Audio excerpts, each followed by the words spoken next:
Good morning friends, मैं SP sir the prime classes में आप लोगों का स्वागत करता हूं। इससे पिछले वीडियो में हमने पढ़ा था कूलाम के नियम का सदिश रूप, ठीक है। और आज का हमारा जो टॉपिक है वो है अध्यारोपण का सिद्धांत, ठीक है ना। तो हम ये पहले समझते हैं कि अध्यारोपण के सिद्धांत की हमें आवश्यकता क्यों है, इसका महत्व क्या है। तो हमने इससे पहले जो पढ़ा था कूलाम का नियम, हमने पढ़ा था कि कोई दो बिंदु आवेश है Q1 Q2, ठीक है, और इनके बीच की दूरी अगर r है तो हमने पढ़ा था कि इनके बीच जो लगने वाला बल है वो इन दोनों ही आवेशों के गुणनफल के समानुपाती और इनके बीच की दूरी के वर्ग के व्युत्क्रमानुपाती होता है। बीच में हमारे एक स्थिरांक के लगता था। तो हमने ये केवल दो आवेशों के मध्य पढ़ा था बल लगने वाला, ठीक है ना। लेकिन अब यदि मान लीजिए कोई एक निकाय है, ठीक, या कोई वस्तु है, मान लेते हैं कि ये कोई निकाय है, ठीक है। अब इसमें बहुत सारे आवेश है, मान लेते हैं ये Q1 है, ये Q2 है, ये Q3 है, ये Q4 है। अब ये सभी आवेश मिल करके किसी एक आवेश पर बल लगा रहे हैं, तो यहाँ पर देखिए दो से अधिक आवेश हो गए, ठीक है ना। तो इससे अब हमें इसके बीच का जो बल है वो निकालने में परेशानी होगा, क्योंकि हमने केवल दो आवेशों के बीच का बल निकालने के लिए कूलाम का नियम का उपयोग किया था। अब यहाँ पर कूलाम का नियम जो है वो विफल हो जाएगा, क्योंकि यहाँ पर दो से अधिक आवेश है। तो इसके लिए हमें अध्यारोपण के सिद्धांत का जरूरत है, ठीक है। तो आइए पहले समझते हैं अध्यारोपण का सिद्धांत है क्या। तो यहाँ पर देखिए अध्यारोपण के सिद्धांत के अनुसार किसी स्थिर बिंदु आवेश पर लगने वाला बल जो है, मतलब अन्य आवेशों के कारण जो बल लगता है वो उस आवेश पर लगने वाले सभी बलों के सदिश योग के बराबर होता है। जैसे मान लेते हैं कि यहाँ पर एक आवेश हमारे पास है Q1, ठीक है, और यहाँ पर एक आवेश मान लेते हैं Q2 है, यहाँ पर Q3 है। इसी तरह से बहुत सारे आवेश होंगे, तो हम यहाँ पर Qn मान लेते हैं, ठीक है। Qn का मतलब बहुत सारे आवेश हैं। तो अब यहाँ पर देखिए सबसे पहले Q2 के द्वारा Q1 पर अगर कोई बल लगेगा, ठीक, Q2 के द्वारा Q1 पर बल लगा, तो हमने इसको क्या कहा, F12, यानी कि पहले आवेश पर बल लगा दूसरे आवेश के कारण, तो F12 हो गया। अब इस बल की दिशा किधर होगी, इधर होगी ना, क्योंकि Q2 बल लगा रहा है किस पर, Q1 पर, तो बल लगाएगा इस तरफ, तो वो Q1 पर बल लगाया तो वो बल की दिशा इस तरफ होगी। तो हमने यहाँ पर लिख दिया F12 वेक्टर, ये सदिश है इसलिए वेक्टर लगाएंगे, ठीक है ना। यहाँ पर लिखा हुआ है सदिश योग के बराबर होता है तो वेक्टर लगाएंगे। उसी तरह से Q3 के द्वारा Q1 पर बल लगेगा ना, इस बल की दिशा किधर होगी, इस तरफ होगी, यानी हम इसको लिख सकते हैं F13, यानी पहले आवेश पर तीसरे आवेश के कारण जो बल लगा उसको हमने F13 कहा, ठीक है। तो अब देखिए इसी तरह से माने तो बहुत सारे आवेश यानी Qn आवेश है, इसके द्वारा भी Q1 पर बल लगेगा और उसकी दिशा मान लेते हैं इधर है, इसको कहेंगे F1n, ठीक है ना। तो यहाँ पर हम लिखेंगे माना निकाय में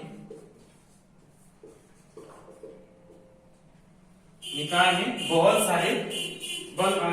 सारे आवेश उपस्थित, यानी n आवेश, निकाय में n आवेश, जैसे कौन से कुछ लिख देते हैं Q1 Q2 Q3 dot dot dot, इस तरह से n1 आवेश उपस्थित है, ठीक है। तब नियमानुसार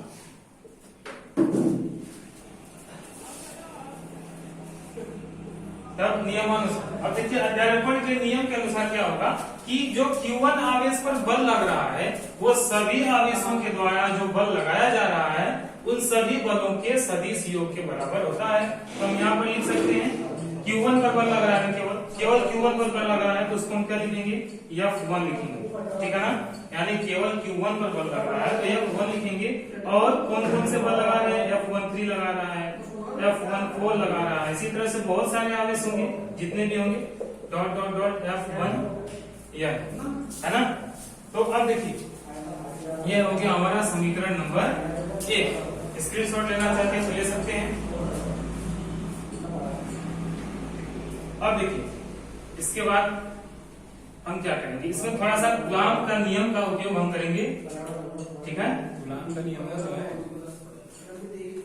इसमें हम थोड़ा सा कूलाम के नियम का जो सदिश रूप था उसका उपयोग करेंगे। ये देखिए यहाँ पर हमारे पास था F1 is equal to F12 plus F13 plus dot dot dot F1n, यह था ना। अब देखिए कूलाम के जो सदिश रूप था उसमें हमने क्या पढ़ा था कि जो बल है वो दोनों आवेशों के गुणनफल के बराबर होता है, यानी लिखेंगे Q1 पाई एप्सिलॉन नॉट भी था Q1 इंटू Q2 अपॉन, अब देखिए F12 है यहाँ पर, ध्यान से देखिएगा F12 हमारे पास ये है ना। इनके बीच की जो दूरी है वो भी किसमें होगी, सदिश रूप में होगी, यानी हम इसको लिख सकते हैं R21, वेक्टर R21 है ना। इसको हम लिखेंगे सदिश रूप में, इनके बीच की जो दूरी है लिखेंगे वेक्टर R21। तो अब देखिए यहाँ पे हमारे पास जो वेक्टर R21 है इसका जो परिमाण होगा, ठीक है ना, वो किसके बराबर होगा, वेक्टर R12 के, क्योंकि दोनों का ही परिमाण जो होता है वो बराबर होता है। केवल क्या होती है, हमने पढ़ा था इससे पहले, उनकी दिशा विपरीत होती है, लेकिन परिमाण दोनों का सेम होता है। जैसे यहां से यहां तक गया है ना, Q1 की स्थिति Q2 के सापेक्ष, और यहाँ पर क्या है, Q2 की स्थिति Q1 के सापेक्ष है ना, Q2 की स्थिति Q1 के सापेक्ष है। तो हम क्या करेंगे, यहाँ पर Q1 पर बल लग रहा है, इसलिए हम वेक्टर कौन सा लेंगे, 1 2 लेंगे, क्योंकि बल Q1 पर लग रहा है, यानी Q1 की स्थिति आवेश Q2 के सापेक्ष, इसलिए हम ये वेक्टर यहाँ पे इस्तेमाल में लेंगे। तो यहाँ पर हम क्या लिखेंगे, वेक्टर R12 का ये दिशा दिखा दी हमने, वेक्टर है, और इंटू देखिए कोई भी बल है इसका सदिश योग कहा गया है, ठीक है ना, तो इसका सदिश योग कहा गया है, इसलिए हमको दिशा दिखानी जरूरी है, क्योंकि सदिश राशियों में परिमाण के साथ साथ दिशा भी होता है।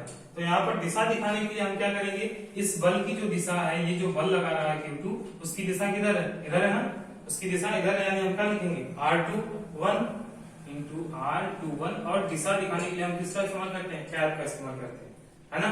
तो देखिए ये तो हो गया F12 की वैल्यू, वेक्टर F12 की वैल्यू हो गई है ना।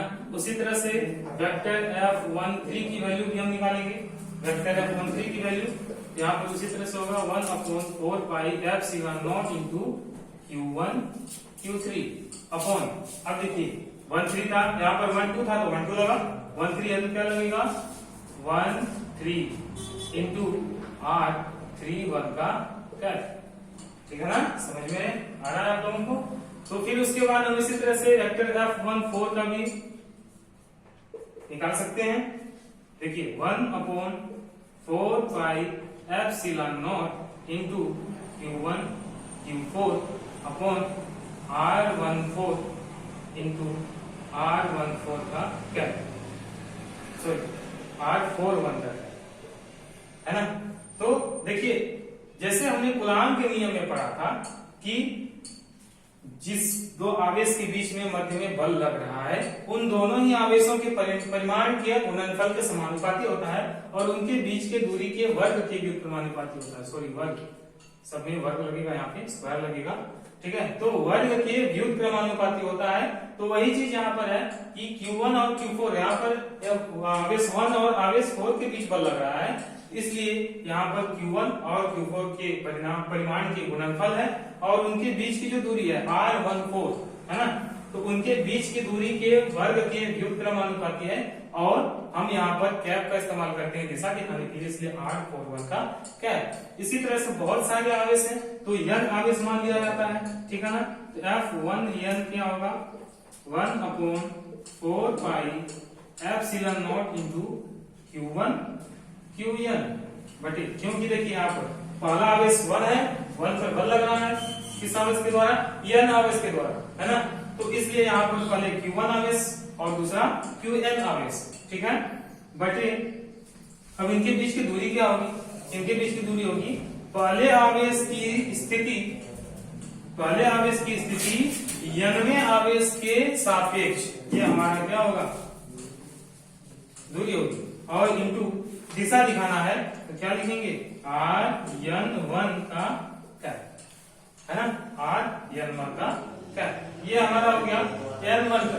अब ये वेक्टर 1 2 का मान है, ये वेक्टर 1 3 का मान है, ये 1 4 का मान है, और ये 1 n का मान है। अब सबका क्या करते हैं, सदिश योग करते हैं, सबको क्या करते हैं, जोड़ देते हैं, ठीक है ना। ये सभी सदिश मान है क्योंकि सबकी दिशा दिखाई गई है, ठीक है, तो सबको हम क्या करते हैं, जोड़ लेते हैं। तो आइए आगे देखते हैं।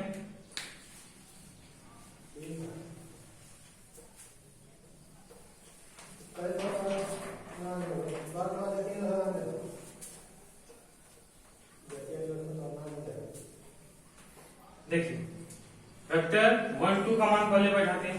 1/4 epsilon not into Q1 Q2 upon R12 का स्क्वायर इंटू R21 का क्या प्लस, अब वेक्टर 1 3 का मान बैठाते हैं तो हो जाएगा 1/4 epsilon not into Q1 Q3 upon R13 का वेक्टर इंटू R31 का क्या प्लस, अब इसके बाद 1/4 होगा उसको बैठा दें। 1/4 epsilon not into Q1 Q4 upon R14 का वेक्टर इंटू R41 का क्या, ठीक है ना। तो अब देखिए इसी तरह से बहुत सारे आवेश होंगे प्लस डॉट डॉट डॉट, अब एनवा होगा, है ना, यानी कि एनवा आवेश अगर है, कोई एन आवेश है, उसके द्वारा बल लगाया जा रहा है, उसका वैल्यू हम लिखते हैं यहाँ पे 1/4 एप्सिलॉन नॉट इंटू Q1 होगा, Qn होगा अपॉन R1n का वेक्टर इंटू Rn1 का क्या, ठीक है ना। तो अब यहाँ पर देखिए इसमें आपको एक चीज दिख रही होगी कि 1/4 एप्सिलॉन नॉट सब में है ना, सब में, इसमें है, इसमें आगे भी जितनी होंगी सब में होगा, एनवे वेक्टर एनवे आवेश में भी है, ठीक है। तो इसमें हम क्या करेंगे, 1/4 एप्सिलॉन नॉट कॉमन ले लेते हैं, ठीक है ना, कॉमन ले लिए तो क्या बचेगा हमारा Q1 Q2 अपॉन R12 का वेक्टर इंटू R21 का plus Q1 Q3 upon R13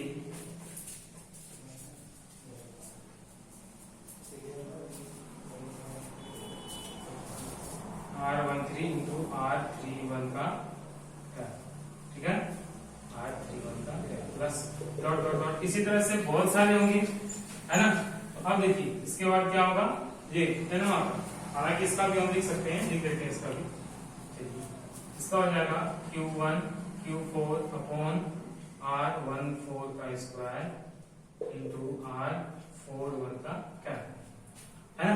अब देखिए इसके बाद इसी तरह से बहुत सारे होंगे, तो ये एनवे का भी हम लिख लेते हैं, एनवा आवेश का, तो इसका हो जाएगा Q1 Qn upon R1n into Rn1 का क्या, इतना हो गया।